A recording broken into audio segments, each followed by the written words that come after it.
செய்தியை பார்த்து வருகிறோம். சுனாமி எச்சரிக்கையை அடுத்து ஹவாய் தீவிலிருந்து மக்கள் அவசரமாக வெளியேற்றப்பட்டு வருகிறார்கள்.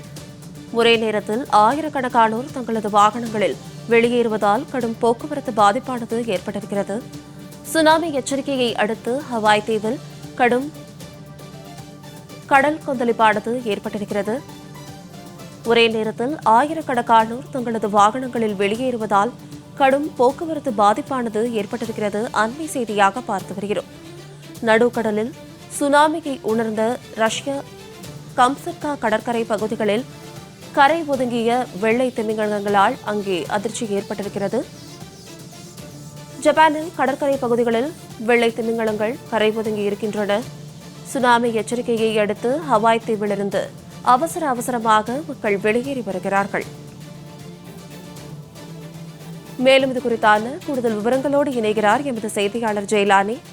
ஜெயலானி, வணக்கம். இது குறித்தான விரிவான விவரங்களை பதிவிடுங்க.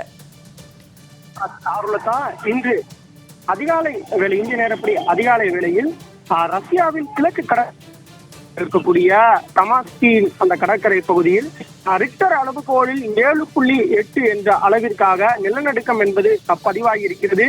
இதன் காரணமாக அந்த பகுதிகளில் சுனாமி எச்சரிக்கை என்பது விடுக்கப்பட்டிருக்கிறது. ஒரு சில பகுதிகளில் கடல் அலையின் சீற்றம் என்பது அதிகரித்து காணப்படுவதாக குறிப்பிடப்படுகிறது. குறிப்பாக இன்று காலைய தினமே அமெரிக்க பிரதமர் டொனால்டு டிரம்ப் ஒரு எச்சரிக்கை அறிவிப்பு என்பதனை வெளியிட்டிருந்தார். குறிப்பாக இன்றைய தினம் அங்கு பதிவாகி இருக்கக்கூடிய அந்த நில அதிர்வு என்பது 8.8 என்ற அளவிற்காக பதிவாகி இருப்பதன் காரணமாக ஹவாய் தீவுகள் மற்றும் அதை ஒட்டி இருக்கக்கூடிய இந்த ரஷ்ய கடலோர பகுதிகள், அதே போன்று ஹாங்காங் உள்ளிட்ட பகுதிகளுக்கு சுனாமி எச்சரிக்கை என்பது விடுக்கப்பட்டு இருப்பதாக தெரிவித்திருந்தார். எனவே ஹவாய் தீவில் இருக்கக்கூடிய மக்கள் உடனடியாக வெளியேறும்படி அறிவுறுத்தியிருந்தார். இந்த நிலையில் தற்போது ஹவாய் தீவில் இருக்கக்கூடிய ஆயிரக்கணக்கான மக்கள் தற்போது ஒரே நேரத்தில் அங்கிருந்து வெளியேற முற்பட்டதன் காரணமாக தற்போது அந்த பகுதி முழுவதுமாகவே கடுமையான போக்குவரத்து நெரிசல் என்பது காணப்பட்டு வருகிறது. குறிப்பாக இந்த பகுதியை பசிபிக் பெருங்கடலை ஒட்டியிருக்கக்கூடிய இந்த பகுதியை பசிபிக் ரிங் ஆஃப் ஃபயர் என்று கூறுவார்கள். அதாவது அடிக்கடி இது போன்ற நிலநடுக்கங்கள் ஏற்படக்கூடிய பகுதியாக பார்க்கப்படுகிறது. குறிப்பாக ரிக்டர் அளவுகோலில் 6க்கும் மேலாக பதிவாகக்கூடிய இந்த நிலநடுக்கங்கள் என்பது ஏற்கனவே பல முறை இந்த பகுதியில் பதிவாகி இருப்பதாக விஞ்ஞானிகள் தெரிவிக்கக்கூடிய கருத்தாக இருந்து வருகிறது. குறிப்பாக ரிக்டர் அளவுகோலில் 7க்கு மேலாக பதிவாகக்கூடிய இந்த நிலநடுக்கங்கள் கட்டிடங்களை சேதப்படுத்தும் அளவிற்காக அபாயத்தை ஏற்படுத்தும் என்பதாக கூறப்படுகிறது.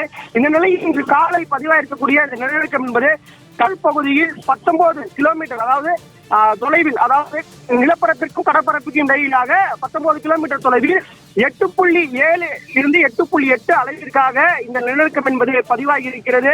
சுமார் 10 மீட்டர் அளவிற்காக ஆழத்தில், இந்த கடல் பரப்பில் ஆழத்தில் இந்த நிலநடுக்கம் ஏற்பட்டதன் காரணமாக சுனாமி ஏற்படுவதற்கான அதிக வாய்ப்பு இருப்பதாக கருதப்படுகிறது. இதன் காரணமாக தற்போது ஹவாய் பகுதியில் இருந்து அனைவருமே வெளியேற்றப்பட்டு வருகிறார்கள். நம்மால் பார்க்கக்கூடிய காட்சிகளும் நமக்கு உணர்த்தும். சுமார் 2 to 3 கிலோமீட்டர் அளவிற்காக 4 திசைகளிலுமே வாகனங்கள் சூழ்ந்திருக்கக்கூடிய காட்சிகள் என்பது காணப்படுகிறது. தற்போது அங்கு இருக்கக்கூடிய மக்கள் செய்வதையாவது திகைத்திருக்கிறார்கள் என்றால் கடல் அலையின் சீற்றம் என்படியாக மாற்றம் நிகழ்ந்து வருவதாக கூறப்படுகிறது.